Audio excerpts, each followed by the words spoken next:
इंदिरा आवास योजन महाघोटाला योजनार टंकार जीआरएस कोटिपति होइथिबा बेले भंगा ददरा और परघर बारंडारे बितुछि अनेक हिताधिकारी जीवन।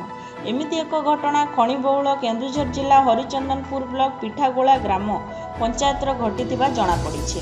ग्रामवासी तथा योजनार अंतर्भुक्त योग्य हिताधिकारी अभियोग करिसेंति। अभियोग अनुसार पिठागोला ग्रामर प्रफुल्ल पल्लई नामक व्यक्ति को 2019-20 मसीह सरकार को इंदिरा आवास योजना अंतर्भुक्त करागला।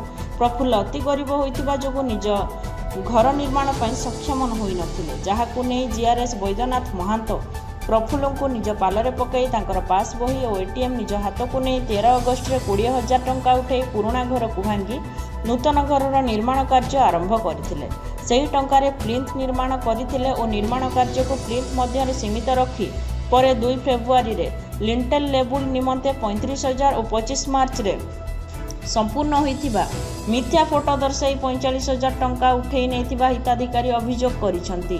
सेही भली खेदपड़ा ग्रामर विद्याधर महंत, सावित्री बेहेरा, मंगुलचरण बेहेरा, कुनी मुंडा, दुमी मुंडा, रवींद्र मुंडा, जमुना मुंडा, बलराम मुंडा, पूर्णचंद्र मुंडा घर गुड़िक प्लिंथ रे सीमित रखी उक्त जीआरएस समस्त पास बही और एटीएम को निज हाथ को नेबा सह लिंटेल और संपूर्ण होइथिबा मिथ्या तथ्य दर्शाई 1 लाख टंका लेखाएं एकाउंट उठे नहीं अभियोग करिसंती।